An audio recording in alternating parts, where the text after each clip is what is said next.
Oke, ketemu lagi di episode ngebahas sensory marketing, episode ketiga, episode terakhir tentang sensory marketing. Kita udah bahas indera penglihatan, kita udah bahas penciuman, udah bahas apa lagi kemarin? Oh, perasa. Nah, hari ini kita ngomongin soal pendengaran, sama satu lagi adalah apa sih namanya, touch, apa sih? Ya menyentuh lah ya kulit gitu ya. Nah, dari apa namanya, dari indera pendengaran dulu ya. Kalau ngomongin indera pendengaran, sebenarnya kita ngomongin ini salah satu selain penglihatan ya, ini salah satu yang paling banyak digunain sama marketer gitu ya. Karena suara ini sangat kuat dan powerful untuk mempertebal konteks gitu ya. Kalau kita lihat film misalnya gitu ya, kan plain banget. Kalau coba aja nonton film apapun gitu ya, audionya dimatiin, nggak ada rasanya, udah gitu aja gitu kan. Dan bahkan makanya banyak film-film yang ngebangun mood itu dari sound designnya diiniin sehingga moodnya terbangun gitu kan.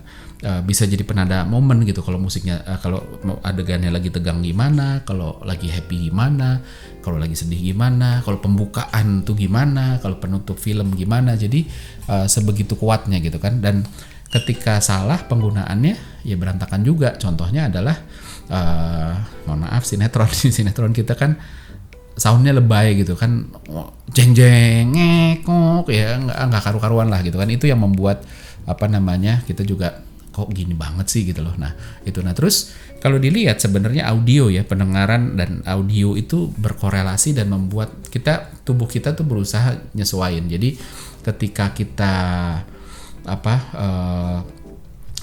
lari, kita senangnya pakai upbeat musik gitu ya. Ketika kita mau meditasi, kita pakai musik yang kalem. Kenapa? Karena detak jantung kita, ritme tubuh kita tuh berusaha menyesuaikan apa ya, beatnya musik gitu. Jadi secara tidak langsung, secara bawah sadar dan secara tidak bisa kita kontrol itu arahnya ke sana. That's why makanya kalau pagi dengerin musik upbeat tuh enak banget.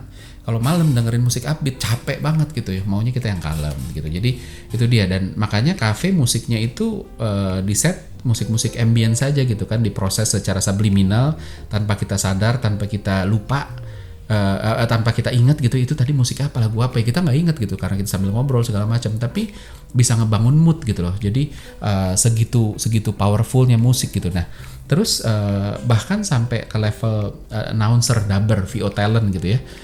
Itu ada profesi orang yang cuma kerjanya itu jadi yang ngomong soal suaranya yang dipakai gitu kan. Karena memang apa ya, bukan cuma sekedar acting, tapi warna suara itu akan ngebangun mood, akan ngebangun persepsi tertentu, termasuk siapa tuh, Bu Maria Untu ya kalau nggak salah, yang masih dipakai di bioskop tuh, Pintu Teater berapa, itu kan khas banget gitu ya. Bayangin kalau yang ngomong suaranya cempreng gitu ya, mungkin akan beda lagi moodnya gitu. Jadi memang disesuaikan gitu kan. Suara bass itu bisa dipakai untuk brand ngebangun apa ya, kesan terpercaya, macho, perkasa, dilindungi gitu kan. Suara perempuan yang agak melengking biasanya dipakai untuk menggambarkan yang ibu tiri. Jadi pemanfaatan kayak gitu. Nah terus habis itu musik itu sebenarnya nggak cuma memperkuat ya, bahkan memunculkan gambaran gitu ya. Contohnya adalah ini nggak tahu ya, kalau yang seumuran saya gitu ya, atau bahkan lebih tua dari saya pasti setuju ya, kemungkinan besar setuju bahwa lagu-lagu tahun 80-90-an itu ketika kita dengerin, gambarnya tuh kalau keluar tuh di kepala kita, wah ini scenery-nya kayak apa dan lain sebagainya gitu kan.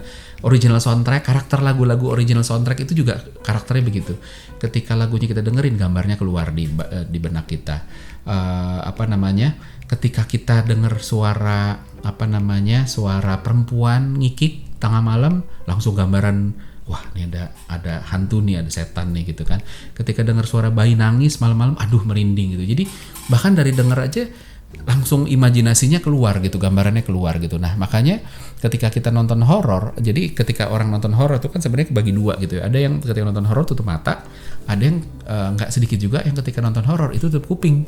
Karena dengan tutup kuping, kalau tutup mata ya udah, mau ngapain orang lo nonton, kenapa tutup mata gitu kan. Nonton ya nonton, kalau tutup mata ya nggak nonton gitu kan. Tapi dengan tutup kuping itu ngurangin intensitas keseramannya gitu. Jadi segitu powerfulnya gitu. Dengan nutup kuping aja juga sama. Bahkan sampai ketika kita banyak yang pacaran itu kan kangen gitu, terus habis itu ya nelfon mau ngapain, nggak apa-apa, nggak nanya aja lagi ngapain, apa kabar gitu kan, ya itu dengar suaranya aja udah sebegitu memuaskan dahaganya, kerinduan gitulah ya. Nah jadi itu penting banget. Nah audio gitu kan, indera pendengaran itu juga bisa dimanfaatkan untuk create identity untuk brand gitu ya. Ada jinglet, ada end-tune gitu kan, yang ya itu audio pendek di ujung biasanya gitu ya, yang tujuannya sebenarnya kasih identity gitu ya. Misalnya Intel gitu kan, ting ting ting ting gitu kan, atau misalnya Telkomsel, dari Telkomsel, atau Tokopedia, kayak gitu-gitu itu kan sebenarnya create identity gitu. Dan bahkan sekarang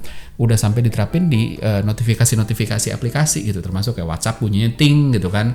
Kalau Apple bunyinya begitu nyala tuh weng gitu kan, kalau di ininya ya kayak gitu-gitu ada gitu kan. Alat musik tertentu juga itu create identity gitu kan. Kalau gamelan Bali di hotel tuh khas banget, kita bisa bedain sama gamelannya Jawa. Suling Sunda itu kalau makan Sunda nggak ada suling itunya, itu kayaknya tuh kayak aduh kok belum Sunda gitu ya. Kalau kita makan di restoran Chinese restoran gitu ya, nggak ada semacam kecapinya China gitu ya, itu juga beda lagi. Kalau Amerika Latin mungkin pakai marimba atau pakai perkusi gitu ya, jadi itu juga identity. Nah terus habis itu kita juga lihat powerfulnya audio dan indera pendengaran kita juga bisa bisa terapi, bisa membuat kita terapi gitu ya. Jadi ada aplikasi yang buat orang-orang ngebantu mindfulness gitu ya, ngebantu relax, ngebantu ini. Audio yang dikasih itu cuma dengerin suara hujan, dengerin air mengalir, dengerin kicau burung gitu kan, suara-suara begitu gitu, bukan suara lagu yang gimana gitu ya, dengerin suara ombak, suara angin gitu kan. Dan dengan dengerin itu aja mood kita berubah, anxiety-nya turun, kegelisahannya turun, kita jadi lebih relax dan segala macamnya gitu kan. Nah penerapannya gimana kalau misalnya di bisnis? Banyak gitu, ada satu kasus gitu, satu penelitian dan terbukti gitu ya. Ada toko di Eropa, dia menjual wine, ada wine Prancis, ada wine Jerman. Nah mereka ngelakuin penelitian, coba yuk hari tertentu, hari ganjil deh gitu ya, dia setel lagu-lagunya di musiknya, ambience musiknya di toko itu, di supermarket itu musik-musik Prancis. Sementara di hari genap itu musik-musik Jerman. Nah menariknya adalah ketika musik Prancis diperdengarkan, wine yang terjual lebih banyak adalah wine Prancis. Kalau musiknya musik Jerman, wine yang terjual lebih banyak adalah wine Jerman. Jadi bahkan ketika orang tidak engah bahwa itu musik apa gitu, tapi otak kita tuh punya kemampuan subliminal yang memproses di bawah sadar, terus habis itu ngedorong dan ada dampaknya. Jadi segitu powerfulnya gitu kan. Terus ketika kita datang ke supermarket, kalau musiknya musik cepat, kita bersemangat gitu ya, tapi jadi terburu-buru gitu, nggak cocok untuk di hotel. Di supermarket pun orang jadi terburu-buru, nggak stay lebih lama, akhirnya nggak beli banyak gitu ya. Cocoknya lebih cocok di gym gitu ya.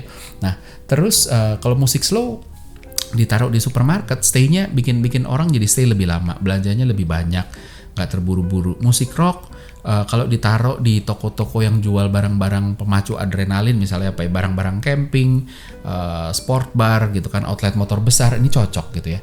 Terus musik-musik ceria, kalau kita masuk ke theme park itu kan musiknya musik ceria, tone-nya segala macam kita bisa kenalin. Oh ini musik ceria, otak kita segitu powerfulnya, dengan dengerinnya kita bisa tahu, oh ini ceria, oh ini ya, oh ini upbeat, oh ini kalem dan sebagainya gitu. Tapi kita nggak bisa mendeskripsikan kenapa sih ini ceria, kenapa ini. Tapi itu tadi karena kita ngerasain dan kita resonate dengan badan kita gitu. Jadi luar biasa. Dan terus aplikasi lain di produk gimana? Kita tahu dong kalau kita beli mobil, salah satu yang dilihat orang adalah pintunya ditutup. Bunyinya gimana? Ada yang bunyinya blep, ada yang bunyinya klek, ada segala macam gitu. Semakin, dan ini meng-create perception gitu ya. Walaupun nggak tahu sih ada hubungannya apa enggak gitu ya. Ntar kita tanya sama yang bikin mobil, tapi itu meng-create perception bahwa oh kalau mobil mewah tuh bunyinya lebih ngebas, lebih blep gitu ya. Kalau mobilnya nggak mewah biasanya lebih cempreng lah gitu ya. Klakson pun juga sama. Klakson mobil yang menengah bawah bunyinya tin, kalau mobil mewah bunyinya tan. Nah gitu. Jadi tin sama tan. Terus apa lagi ya? awalnya mungkin cuma sekedar oh ya udah pilihan aja gitu, tapi begitu secara konsisten dilakukan akhirnya jadi standar, jadi identity, dan akhirnya ya begitu gitu. Dan bahkan bunyi seat belt warning aja ketika kita nggak udah nyetir gitu ya, seat belt belum dipasang, itu kan bunyinya beda-beda. Toyota bunyinya gimana, Honda bunyinya beda lagi, Mercedes beda lagi, BMW beda lagi, jadi emang beda-beda gitu kan. Terus powerfulnya suara gitu ya, sekarang kan ada yang namanya ASMR ya. ASMR tuh intinya adalah kita ngedengerin suara-suara yang super detail gitu ya, yang suara ambience biasanya. Dan ada satu iklan Coca-Cola yang membuat orang tiba-tiba akan menelan ludahnya sendiri karena ya cuma ngegambarin itu tadi apa, Coca-Cola dituang terus habis itu buihnya naik terus tapi ada suara-suara ada suara-suara buih itu. Nah itu tiba-tiba terus habis itu bikin kita juga bisa menggugah selera, termasuk suara kriuk makanan yang renyah gitu ya. So itu tentang pendengaran luar biasa banyak ya. Nah satu lagi adalah tentang indera sentuhan gitu. Ini nggak sebanyak pendengaran tapi lumayan juga gitu kan. Nah research itu menunjukkan bahwa ketika pembeli menyentuh barang apapun barangnya itu, dia punya tendensi untuk membeli lebih besar dibanding dia nggak nyentuh. Jadi kalau dia beli lihat-lihat datang ke toko lihat-lihat terus dia pegang dia ini itu kemungkinan lebih besar gitu. Terus abis itu kalau kita beli mobil diketok-ketok bodinya, keliling diketok-ketok. Padahal aduh udahlah itu kan buatan pabrik, mau diketok mau enggak ya udahlah. Tapi ya itu tadi, rumah juga sama diketok-ketok, beli baju dipegang bahannya. Karena sebenarnya ini mekanisme kita untuk balik lagi bisa ngedetect kualitasnya kurang lebih kayak apa sih gitu kan. Menyentuh ini, ketika kita menyentuh itu sebenarnya bentuk rasa kita ingin memiliki gitu kan. Jadi ya ketika kita suka seseorang kita cenderung ingin, aduh gue pengen megang dia, gue pengen gandeng dia dan lain sebagainya gitu kan. Menyentuh nih jadi salah satu tanda keterikatan gitu ya. Sampai ada penelitian yang bilang bahwa pasangan yang jalan gitu ya, yang jalan masih gandengan itu cenderung lebih jarang bertengkar gitu kan. Dan sentuhan dengan cara penuh intimasi itu sebenarnya juga juga menenangkan dan membangun imajinasi gitu deh. That's why makanya ada di Eropa Amerika gitu ya, ada jasa peluk gitu loh. Jadi dibayar hanya untuk memeluk gitu ya. Karena memang ya di sana berpelukan itu sesuatu yang lazim, yang baik-baik saja dan memang punya efek untuk menenangkan. Nah, terus saya punya cerita, saya pernah lihat satu video ya, ada satu orang mantan pelacur, terus dia sekolah lagi sampai dia ambil S3 doktor dan akhirnya dia jadi konsultan pernikahan. Nah, menariknya adalah dia cerita waktu dia jadi pelacur di brothel gitu ya. Di brothel itu banyak orang datang, dia bilang sebagian besar orang atau setidaknya setengahnya orang yang datang ke brothel itu adalah laki-laki baik-baik gitu ya. Mereka nggak datang untuk sekedar seks, itu satu. Terus habis itu nggak sedikit yang sebenarnya mereka datang tuh cuma pengen dapet intimasi gitu ya. Ngabisin waktu ngobrol, bersentuhan, berpelukan. Ya kadang-kadang having sex, kadang-kadang nggak. Tapi bukan karena dorongan nafsu gitu ya. Jadi yang 50% ya, walaupun ada yang iya juga gitu. Tapi itu tadi, itu ngegambarin bahwa memang sentuhan ini segitu powerfulnya gitu kan. Itu tadi. Nah, gimana sih opportunity-nya untuk bisnis ya, selain yang tadi saya udah jelasin ya, pintu mobil segala macam gitu kan. Orang ngelihat kualitas material itu kadang-kadang dari disentuh. Ketika kita beli apa, kita mau lihat ini kualitas bagus apa enggak, disentuh. Terus habis itu bukan cuma sekedar looknya bagus, tapi build quality-nya ternyata enggak kan. Kadang-kadang dilihat bagus, dipegang enggak bagus gitu kan. Terus kalau zaman dulu remote TV itu dikasih pemberat dalamnya karena persepsi orang barang elektronik kalau berat kualitasnya bagus, makanya dikasih pemberat di dalamnya, dikasih besi biasanya, padahal malah bikin berat gitu sebenarnya. Tapi ya itu tadi gitu, karena dulu kebiasaannya begitu. Nah, jadi buat brand penting banget untuk selalu nyediain kesempatan untuk bisa touch and feel gitu kan. Makanya juga test drive mobil, kalau yang di bisnis otomotif kan selalu ngedorong orang untuk test drive, bukan untuk ngerasain doang jalannya gitu ya, tapi ketika kita masuk kan pasti pegang setir, pasti pegang interior segala macam. Jadi ketika kita sudah menyentuh, satu, kita lebih punya keterikatan, kedua, kita tidak ada keraguan karena saya udah nyentuh nih, udah nggak ada keraguan gitu kan. Nah, itu harus didorong gitu. Gimana caranya brand bisa ngedorong ini gitu kan. Dan banyak banget yang bisa dilakukan gitu ya, dengan segala macam indera yang dari kemarin kita discuss ya, penglihatan banyak, penciuman banyak, perasa banyak, pendengaran juga, dan sekarang ini taste. Nah, tinggal gimana caranya kita sebagai brand owner bisa memanfaatkan ini untuk brand-brand kita supaya satu bisa grab attention, kedua bisa create perception yang bagus gitu kan, bisa eliminate perceived risk, dan pada akhirnya ngedorong orang untuk membeli sih gitu.